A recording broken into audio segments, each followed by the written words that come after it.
1월 26일 주일 예배를 시작하겠습니다. 여호와는 나의 목자시니 내게 부족함이 없으리로다. 그가 나를 푸른 풀밭에 누이시며 쉴만한 물가로 인도하시는도다.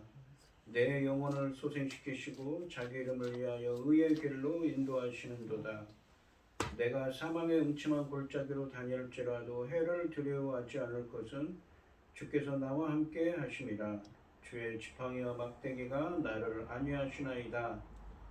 주께서 내 원수의 목전에서 내게 상을 차려주시고 기름을 내 머리에 부으셨으니 내 잔이 넘치나이다.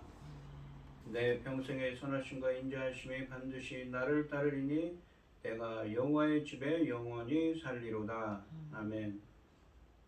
저희들을 창세전에 택정하시고 여기까지 인도해 주신 주님 감사드립니다. 오늘 예배 가운데 임재하여 주시고 예배가 신령과 진정으로 드려지는 예배가 되게 하여 주시옵소서.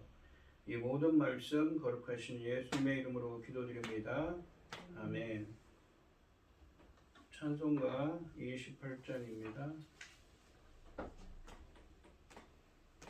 복의 근원 강림하사 찬송하게 하소서. 한량없이 자비하심 증량할 길 없도다. 천사들의 찬송가를 내게 가르치소서.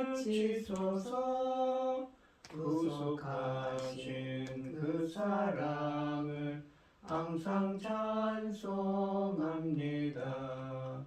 주의 크신 도움받아 이때까지 왔으니 이와 같이 천국에도 이르기를 바라네. 하나님의 품을 떠나 죄에 빠진 우리를 예수 구원하시려고 보혈을 흘려주셨네. 주의 귀한 은혜 받고 일생 빚진 자 되네. 주의 은혜 사슬되사 나를 주께 매소서.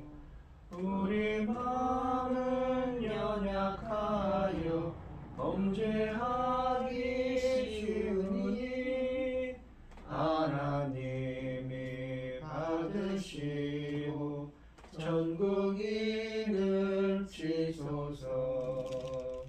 아멘.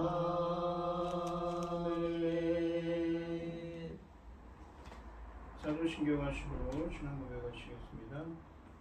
전능하사 천지를 만드신 하나님 아버지를 내가 믿사오며 그 외아들 우리 주 예수 그리스도를 믿사오니 이는 성령으로 잉태하사 동정녀 마리아에게 나시고 본디오 빌라도에게 고난을 받으사 십자가에 못 박혀 죽으시고 장사한 지 사흘 만에 죽은 자 가운데서 다시 살아나시며 하늘에 오르사 전능하신 하나님 우편에 앉아 계시다가 저리로서 산 자와 죽은 자를 심판하러 오시리라.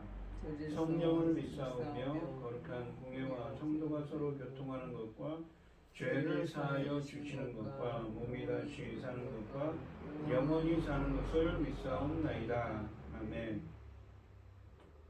교동문 58번입니다. 보라, 형제가 연합하여 동거함이 어찌 그리 선하고 아름다운고. 머리에 있는 보배로운 기름이 수염골 아론의 수염에 흘러서 그의 옷뒤까지 내린 것 같고. 혈문에 있으리 시온의 산들에 내림 같도다. 거기서 여호와께서 복을 명령하셨나니 곧 영생이로다. 아멘. 찬송가 325장입니다. 예수가 함께 계시니 시험이 오나 겁없네. 기쁨의 근원 되시는 예수를 위해 삽시다. 날마다 주를 섬기며 언제나 주를 기리고 그 사랑 안에 살면서 딴 길로 가지 맙시다. 이 세상 사는 동안에 주 이름 전파하면서 무한한 복락 주시는 예수를 위해 삽시다. 날마다 주를 섬기며 언제나 주를 기리고 그 사랑 안에 살면서 딴 길로 가지 맙시다. 이 세상 친구 없어도 예수는 나의 친구니 불의한 일을 버리고 예수를 위해 삽시다.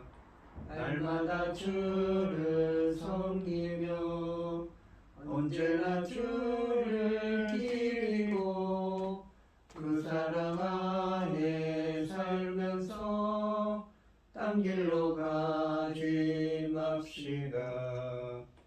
주께서 심판하실 때 잘했다 칭찬하리니 이러한 상급 받도록 예수를 위해 삽시다. 날마다 주를 섬기며 언제나 주를 기리고 그 사랑 안에 살면서 딴 길로 가지 맙시다. 아멘. 기도하겠습니다. 온 땅이여 여호와께 즐거운 찬송을 부를지어다.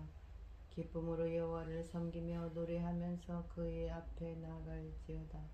여호와가 우리 하나님이신 줄 너희는 알지어다. 그는 우리를 지으시니요 우리는 그의 것이니 그의 백성이요 그의 기르는 양이로다. 아멘. 천지 만물을 지으신 전능하신 하나님 아버지, 어리석고 보잘것없는 저희를 자녀 삼으시고 아버지의 사랑 가운데 살아가게 하심을 참으로 감사드립니다. 전능하신 하나님 아버지, 이 세상이 아버지 하나님 어찌 될지 많이 위태로운 가운데 아버지 하나님 저희들은 처해 있는 지금 이 대한민국 아버지 하나님 지켜주시옵소서. 아버지 들려오는 소식에 의하면 곳곳에 많은 재난과 전쟁이 있지 않습니까? 아버지 하나님 이 전쟁과 재난으로부터 저희 나라를 지켜주시옵소서. 대한민국 불쌍히 여겨 주시옵소서. 온 백성이 아버지 하나님 평안을 잃고 아버지 하나님 많이 헤매이고 아버지 안타까운 가운데 있사오니 불안한 가운데 있사오니 아버지 하나님 평온을 되찾게 하시고 아버지 하나님 기뻐하신 대로만 갈 수 있도록 도와주시옵소서. 전능하신 하나님 아버지, 저희들은 어리석습니다. 보잘것 없습니다. 어느 곳 하나 하나님 앞에 온전한 것 없지 않습니까? 그럼에도 불구하고 아버지께서 사랑을 베푸셔서 우리를 자녀 삼으시고 이 복음으로 말미암아 아버지 하나님 우리는 희망을 가지고 버티고 있고 열심히 달려가고 있습니다. 전능하신 하나님 아버지 지켜주시옵소서. 저희 대한민국을 지켜주시고 아버지 하나님 기억하여 주시고 불쌍히 여겨 주시옵소서. 전능하신 하나님 아버지 천금 같은 귀한 열매 아버지 이 열매를 거두기 위해서 주님 십자가에 죽으셨습니다. 아버지 하나님께서 이 그 귀한 사명 천금 같은 열매의 귀한 사명을 잘 감당할 수 있도록 아버지 하나님 당신의 사랑하는 종 열매 거둘 말씀을 들고 강단에 세우셨으니 이 말씀으로 말미암아 아버지께서 기뻐 받으실 열매들이 넉넉히 나올 수 있기를 간절히 소원하옵고 억만 죄악 가운데서 우리를 구원하여 주신 예수 그리스도의 이름으로 기도드리옵나이다. 아멘. 오늘 함께 하실 하나님의 말씀은 마태복음 8장 23절로 27절 말씀입니다.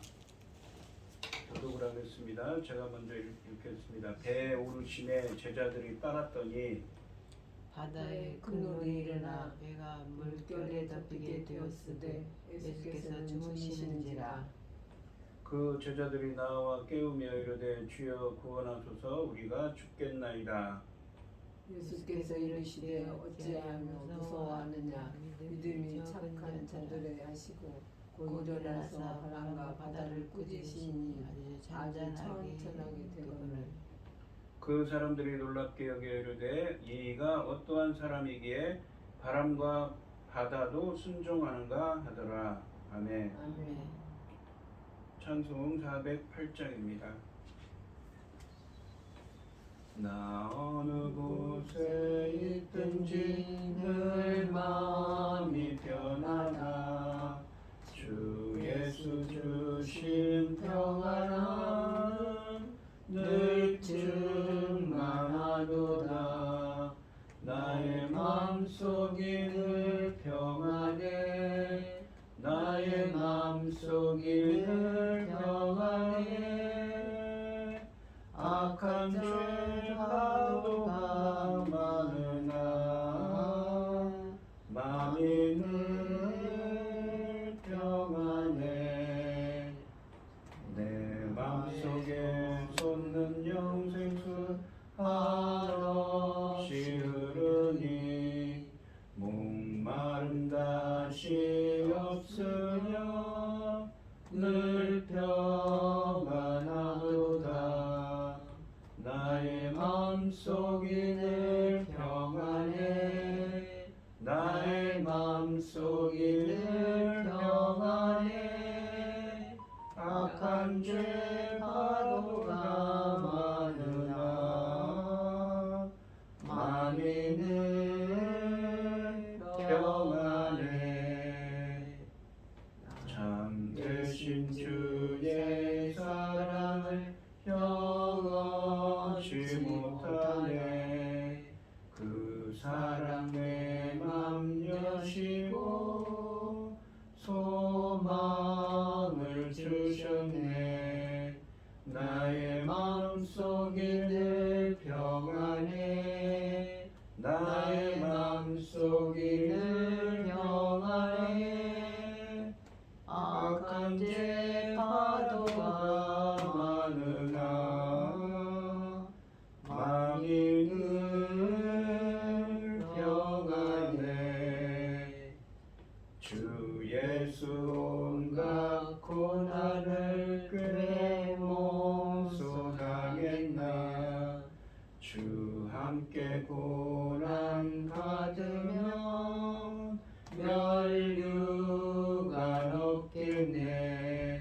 나의 마음속이 늘 평안해. 나의 마음속이 늘 평안해. 악한 죄 파도가 많으나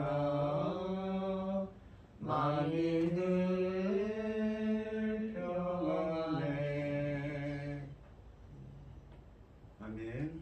오늘 본문 말씀의 제목은 어찌하여 무서워하느냐 믿음이 작은 자들아입니다. 이 만유를 창조하신 예수님의 말씀 앞에 바람과 바다가 순종합니다.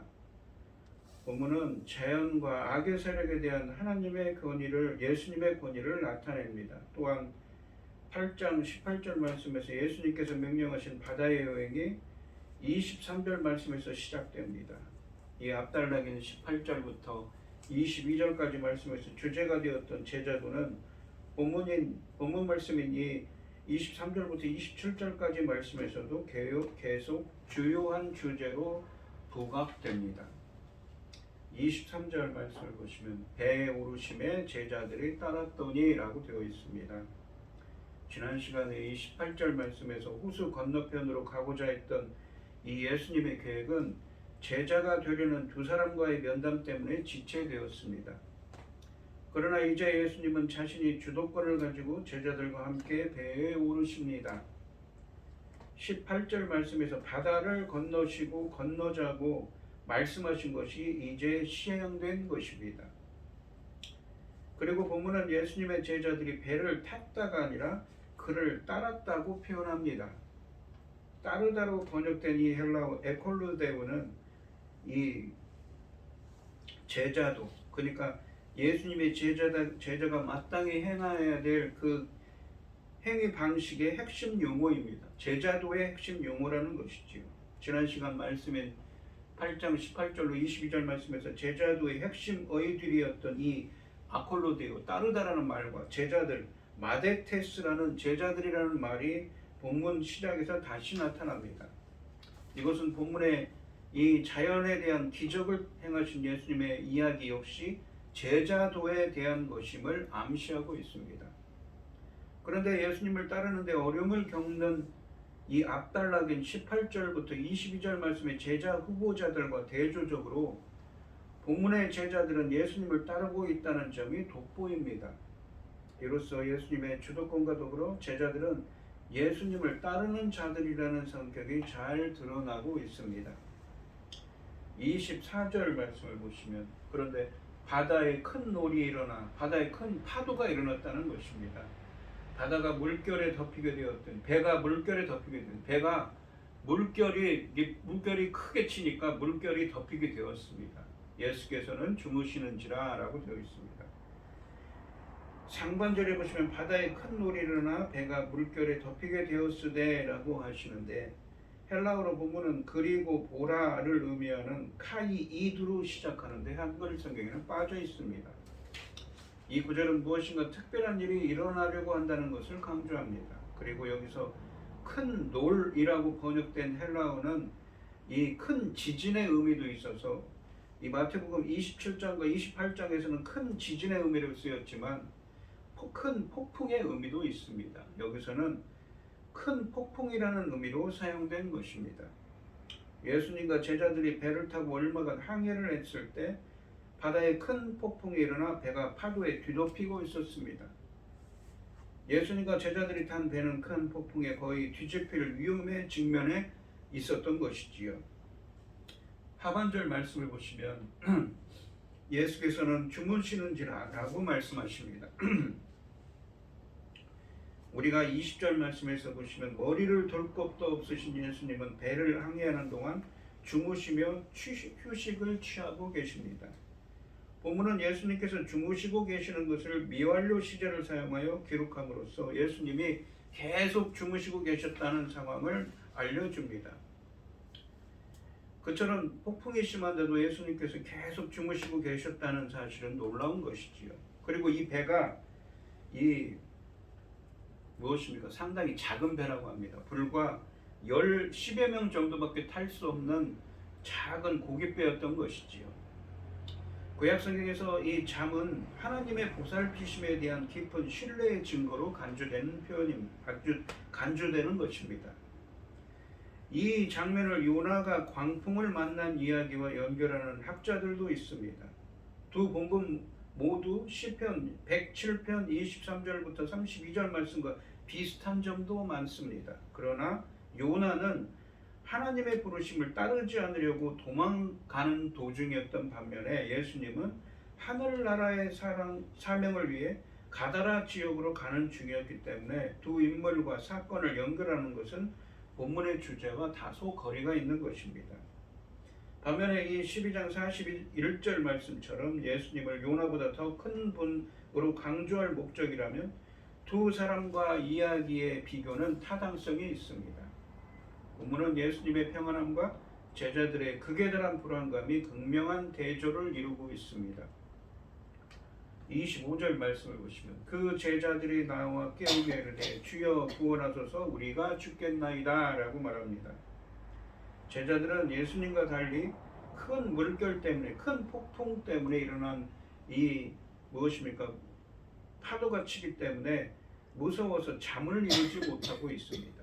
그들은 예수님을 깨우면서 주여 구원하소서 우리가 죽겠나이다 라고 부르짖고 있습니다. 마태복음에서 구원하다로 번역된 이 소조라는 헬라어는 마태복음 1장 21절 말씀에서 자기 백성을 그들의 죄에서 구원할 자이심이라 라고 할 때 사용된 동사입니다. 그리고 처음 사용되고 있습니다. 이것은 예수님께서 이제 그 예고를 구체적으로 이루시는 분이심을 나타내고 있습니다. 주여 구원하소서라는 말은 그들도 어찌할 바 모르는 절명의 위기 속에서 예수님이 분명 그들을 살리실 것이라는 믿음의 표현입니다. 아마도 예수님이 수많은 환자를 치료하시는 것을 옆에서 지켜보았기 때문에 이러한 믿음이 생겼을 것입니다. 주여 구원하소서라고 제자들이 말한 것은 제자들이 예수님을 단순한 인간 선생님 이상으로 이해하고 있었음을 시사하고 있습니다. 26절 말씀을 보시면 예수께서 이르시되 어찌하여 무서워하느냐 믿음이 작은 자들아 하시고 곧 일어나사 바람과 바다를 꾸짖으시니 아주 잔잔하게 되거늘 이라고 되어 있습니다. 상반절에 보시면 예수께서 이르시되 어찌하여 무서워하느냐 믿음이 작은 자들아 하시고 라고 되어 있습니다. 제자들의 간구에 예수님의 구원 활동이 시작됩니다. 그런데 본문은 예수님께서 제자들의 두려운 문제를 먼저 다루시고 그 후에 바람과 바다를 꾸짖으시니 잔잔하게 됩니다. 사실 목숨이 위협을 받는 급박한 상황에서 본문 말씀이 제시하는 순서는 부자연스러운 것이지요. 그런데도 본문 말씀이 이런 순서를 채택한 것은 기적 자체보다 제자들의 믿음 문제를 더 부각하려는 의도 때문입니다. 예수님은 먼저 제자들에게 말씀하십니다. 어찌하여 무서워하느냐 믿음이 작은 자들아. 예수님은 제자들이 두려워하는 것 자체를 지적하십니다. 무서워하느냐라는 말은 확신이 없어서 걱정하며 겁내는 무서워하는 상태를 가리키는 것입니다. 이 마태복음 6장 30절을 보시면 예수님께서 산상수훈에서 오늘 있다가 내일 아궁이에 던져지는 들풀도 하나님이 이렇게 입히시거든 하물며 너희일까 보냐 믿음이 작은 자들아 라고 말씀하셨습니다. 산상설교에서 예수님은 제자들에게 걱정하지 말라고 교훈하셨습니다. 그런데 본문은 겁내는 상태와 함께 믿음이 작은 이라는 말을 연결하고 있습니다. 그들이 지금 걱정하며 두려워하는 것은 필요를 채우시고 보호하시는 하나님을 철저히 신뢰하지 못하기 때문입니다. 따라서 예수님은 그들을 믿음이 작은 자들이라고 꾸짖으십니다. 사실 앞에 있는 지난 시간에 얘기했던 앞 본문에 있는 지난 시간이 아니죠. 23절과 25절 말씀은 예수님에 대한 제자들의 이해가 상당히 진전된 것을 시사하였습니다. 23절 말씀에서는 제자들이 예수님의 배에 오르시자 예수님을 따랐죠. 따르다라는 말이 제자도에 관한 것이었으며 또한 25절 말씀에서는 위급한 상황에서 주여 구원하소서라고 외쳤습니다. 따라서 본문은 제자들이 이미 믿음을 가진 자들이라고 전제하는 것입니다. 하지만 그들의 믿음은 아직 예수님의 기대에 이르지 못하였으며 따라서 그들에게는 이 시험을 통해 자신들의 믿음이 아직 작다는 것이 드러난 것입니다. 제자들이 온 바다에 이 폭풍이 치는 모습을 보면서 겁에 질리게 된 것은 인간으로서 어쩌면 당연한 것입니다. 그러나 제자들은 책망을 받습니다. 왜냐하면 자연을 통제하시는 분이 그들과 함께 있는데도 이 사실을 알지 못하기 때문입니다. 제자들의 두려움은 예수님이 누구인지 정확히 알지 못하는 데서 생긴 것입니다. 제자들은 예수님이 바다를 잠잠하게 만들 수 있는 하나님인 줄 알지 못하고 있습니다. 예수님의 정체를 정확히 알지 못하는 것이 믿음이 작은 상태이며 믿음이 작을 때 두려움이 엄습하기 마련입니다. 즉 본문은 바다를 잠잠하게 만들 수 있는 예수님에 대한 제자들의 믿음이 커져야 할 것을 가르치고 있습니다. 믿음이 작다는 것은 믿음이 없다는 것을 의미하지 않습니다. 믿음이 작다는 것은 믿음이 약하다는 것을 의미합니다. 예수님은 자신의 신적 정체와 능력에 대한 제자들의 믿음 약화가 두려움을 가져온다는 사실을 지적하고 계십니다. 예수님은 제자들이 자신의 신적 정체를 알고 그러한 알매 따라 적절히 큰 믿음으로 반응하기를 기대하셨습니다. 모든 것, 심지어 자신의 목숨까지도 주님께 맡기고 제자의 길을 가려는 사람은 자기를 그 길로 부르신 분의 어떠한 상황에서도 그 자기를 부르신 분이 어떠한 상황에서도 보호해 주시리라는 믿음을 가져야 한다고 본문은 알려줍니다. 하반절에 보시면 곧 일어나사 바람과 바다를 꾸짖으시니 아주 잔잔하게 되거늘 이라고 되어 있습니다. 제자들에게 어찌하여 무서워하느냐 믿음이 작은 자라고 말씀하신 후에 예수님께서 일어나서 바람과 바다를 꾸짖으시니 아주 잔잔해졌습니다. 예수님은 제자들을 먼저 책망하시고 풍랑 문제를 해결하셨습니다. 이로써 제자들의 작은 믿음의 문제가 더욱 부각됩니다. 이런 점에서 본문의 주제는 제자도라고 할 수가 있습니다. 예수님을 바다 위에서 풍랑을 만난 사건을 제자들을 위한 교육 기회로 삼으면서 제자들이 예수님에 대해 정확히 알고 제자의 길을 따르기를 원하셨습니다. 그럼에도 불구하고 본문의 관심이 자연 세계까지도 주관하시는 예수님의 신적 권위에 있다는 점 역시 부인할 수가 없는 것입니다. 사무엘하 22장과 시편 18편 15절에는 예수님께서 하나님께서 자연 세계를 통제하신다는 말씀이 나옵니다. 또한 욥기 38장과 시편 89편 8절 9절 말씀에서는 하나님께서 바다에게 명령하시고 바다가 하나님께 순종한다고 또한 말씀하십니다. 따라서 예수님이 자연을 다스리시고 자연이 예수님께 이렇게 순종하는 것은 그분이 하나님이시라는 점을 우리에게 입증하는 것입니다. 또한 본문은 예수님이 바람과 바다 등 초자연적인 악한 세력을 제압하시는 것으로 해석한다고 볼 수도 있습니다. 성경에서 때때로 요한계시록 13장 1절 말씀에서는 바다는 악의 세력의 거처로서 나타나고 또한 하박국서 3장 8절에는 하나님의 대적으로 간주하고 있습니다. 하나님은 이런 악의 세력이 있는 바다를 제압하는 주가 되시며 바다를 꾸짖으시는 분이십니다. 이렇게 광풍이 몰아치는 바다는 혼돈의 세력을 상징하고 꾸짖었다는 동사가 또한 이 마태복음 17장 18절 말씀에서는 예수님께서 귀신을 쫓으실 때도 나오는 이 단어이기 때문에 이러한 것을 고려할 때 바다 폭풍을 일으킨 배후에 악의 세력이 있음을 암시하고 있는 것입니다. 이처럼 예수님은 질병을 치유하는 권위뿐 아니라 창조 세계를 다스리는 권위를 갖고 계시며 또한 제자들을 위협하는 악의 세력을 제압하는 분이십니다. 그리고 아주 잔잔하게 되거늘 이라는 마지막에 있는 이 문구는 단순히 폭풍우가 멎었다는 것 이상의 뜻을 나타냅니다. 그것은 예수님의 절대적인 권능을 입증할 뿐만 아니라 예수님을 따르는 사람들이 체험하는 무한한 평화와 안정감을 상징하는 표현입니다.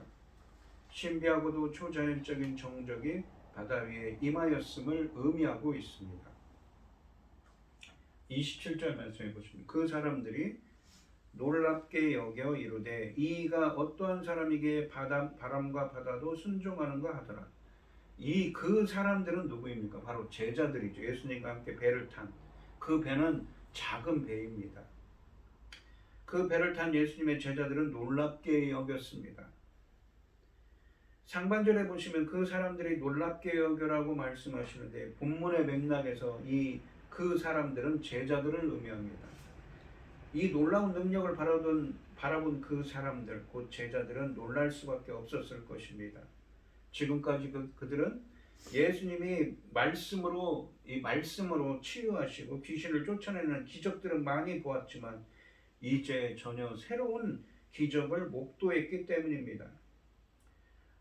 예수님의 이와 같은 신적 능력에 직면한 그들은 다음과 같은 수사적인 질문을 던집니다. 하반절에 보시면 이르되 이가 도대체 어떠한 사람이기에 바람과 바다도 순종하는가 하더라 라고 되어 있습니다. 도대체 이 사람이 어떤 분이시기에 바람과 바다까지도 그분께 순종하는가 라고 제자들은 생각했습니다. 제자들이 이렇게 반응한 것은 예수님께서 행하신 자연에 대한 기적은 일반 사람으로서는 도저히 할 수 없다고 생각했기 때문입니다. 여기서 누구이기에가 아니라 이가 어떤 사람이기에 라고 표현을 사용한 것은 기독론적인 색채를 더하게 하는 효과를 내고 있습니다. 즉 예수님께서는 심지어 바람과 바다까지도 복종하는 비범하신 분이라는 것입니다. 위에서 살펴본 것처럼 예수님은 질병을 치유하는 권위뿐 아니라 창조 세계를 다스리는 권위를 갖고 계시며 제자들을 위협하는 악의 세력을 제압하는 분이십니다. 이것은 또한 종말론적인 하나님 나라가 임할 때 나타나는 구체적인 현상들입니다. 물론 제자들은 아직 그런 결론에까지 이르지는 못했습니다. 이 기적과 더불어 예수님께 대한 그들의 이해의 희미한 부분들이 사라져가고 있습니다. 그리고 때가 되면 그들 스스로 그 정답을 발견하게 될 것입니다. 이 오늘 본문 말씀을 보시면 예수님께서 파도가 거세게 휘몰아치는 바다를 기적적으로 잠잠케 하신 이 사건은 제자들이 그분의 능력과 제자의 길이 뜻하는 바를 깨닫게 하기 위한 것임을 알려주고 있습니다.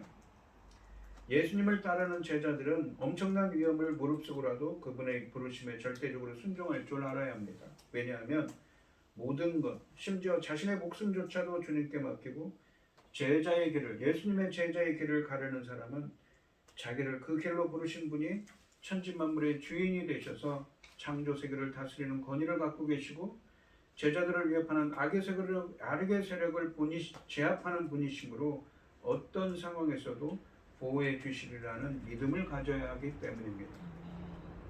또한 우리도 살면서 다양하게 큰 풍랑을 경험하기도 합니다.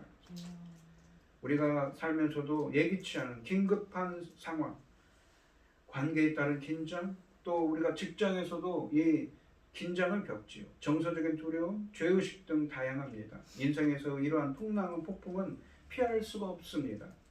예측할 수도 없습니다. 폭풍이 올 때 우리가 해야 할 일은 무엇보다 주님이 우리 가까이 계심을 기억하고 주님이 돌보실 것을 믿고 평안한 마음을 가지며 풍랑도 주님의 손 안에 있음을 믿으며 인생에서 겪는 이 풍랑도 주님께서 능히 잠잠케 해주실 것을 믿는 믿음입니다. 풍랑을 만난 배조차 주님이 계시면 안전합니다. 주님을 따르는 제자의 삶도 보기에 불안하고 불편하고 때로는 풍랑을 만날 때도 있지만 예수 그리스도 안에 참된 안식이 있습니다. 만물의 주가 함께 하시기 때문이지요.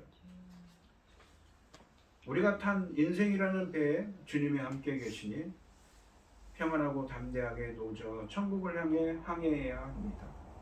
오늘 이 시간 우리 성도님들도 예수님은 천지 만물을 지으신 창조주이시며 주인이 되시고 창조 세계를 다스리는 권위를 갖고 계시며 제자들을 위협하는 악의 세력들을 제압하는 분이시기 때문에 풍랑과 같은 삶의 순간에도 주님이 보호해 주시라는 믿음을 갖는 제자가 되시기를 주님의 이름으로 축원드립니다. 기도하겠습니다. 오늘 본문 말씀을 보시면 예수님의 제자들은 배를 타고 건너가다가 큰 풍랑을 만나 두려워합니다. 하지만 예수님께서는 잠을 자시다가 일어나셔서 믿음이 작은 자들아 왜 두려워하느냐 라면서 바다를 꾸짖으시고 잠잠케 하십니다. 제자들은 아직 믿음이 부족합니다. 예수님이 창조주로서 이 천하 만물을 다스리시고 주관하신다는 주인이 되시고 또한 바다로 상징되는 악의 세력이 풍랑과 같은 고난을 주실 때도 그들을 능히 보호해 주실 거라는 믿음이 부족한 상황이었습니다. 그래서 믿음이 적은 자다라고 말씀하십니다. 우리들도 마찬가지지요. 우리들도 인생이라는 풍랑을 만날 때 능히 천지 만물을 지으시고 주관하시는 그 예수님께서 그 풍랑을 잠잠케 해 주실 거라는 믿음을 갖게 하여 주시옵시고 저희들이 그러한 고난을 닥칠 때에도 능히 잠잠케 하시는 그 예수님의 권능으로 함께하여 주셔서 예수 그리스도 안에서 평안을 누릴 수 있는 저희들이 되게 하여 주시옵소서. 이 모든 말씀 거룩하신 예수님의 이름으로 기도드리옵나이다. 아멘.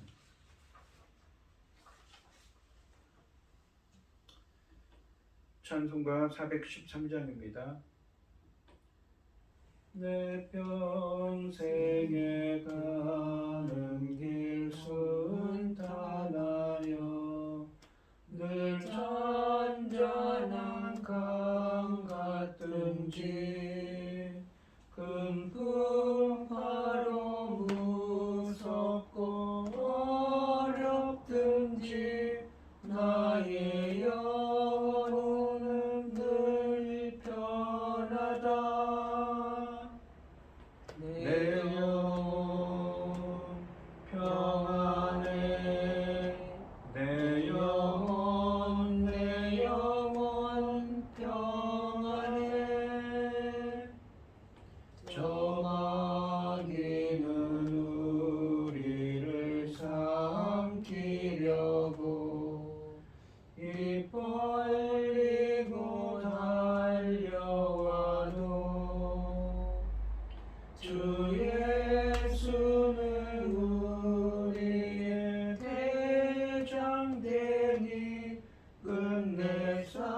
싸워서 이기랴.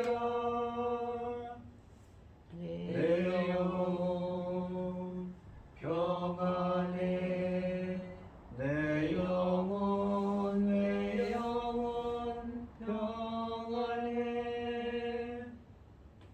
내 지은 죄 주홍빛 같더라도 주 예수께 바르며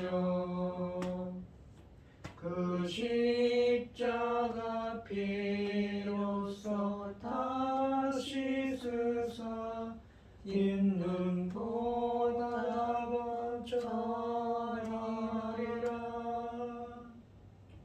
내 영혼 평안해. 내 영혼 평안해. 저 공중에 구름이 일어나며 큰 나팔이 울릴 때에 주 오셔서 세상을 심판해도 나의 영혼은 없으리. 내 영혼 평안해. 내 영혼 평안해.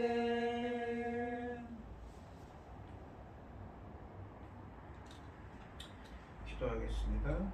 우리에게 모든 것을 주신 주님 감사드립니다. 오늘도 귀한 말씀 주셔서 감사합니다. 오늘 본문 말씀처럼 풍랑과 같은 우리 인생을 살지만 인생에서 굴복, 크고 작은 시련과 크고 작은 걱정거리에 있는 우리 인생들이지만 오늘 본문 말씀처럼 풍랑을 잠잠케 하신 그 예수님께서 저희들과 함께 해주셔서 저희들에게도 끝없는 안식과 평안을 주시옵시며 예수님의 제자들이 될 수 있도록 능히 그 풍랑도 주님께서 잠잠케 해주실 수 있는 창조주이시며 만물의 주제이시라는 주님이시라는 믿음을 가질 수 있는 저희들이 되게 하여 주시옵소서.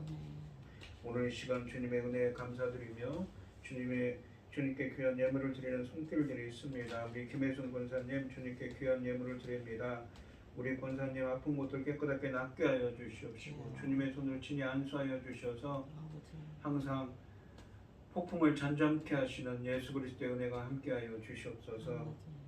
드려지는 손길마다 주님께서 기억하시고 이 간구와 기도에 귀 기울여 주시고 응답하여 주셔서 주님의 기뻐하시는 뜻을 행할 수 있도록 인도하여 주시옵소서. 오늘 하루도 기뻐받아 흠양하여 주실 줄 믿사오며 이 모든 말씀 거룩하신 예수님의 이름으로 기도드리옵나이다. 아멘. 찬송가 5장을 하시고 축도하심으로 오늘 예배를 마치겠습니다. 이 천지가 만물들아 복 주시는 주 여호와 전능성부 성자 성령 찬송하고 찬송하세. 아멘. 이제는 주 예수 그리스도의 은혜와 아버지 하나님의 극진하신 사랑과 성령의 교통하심이 성도들 머리머리 위에 이자로부터 영원히 함께 있을지어다. 아멘.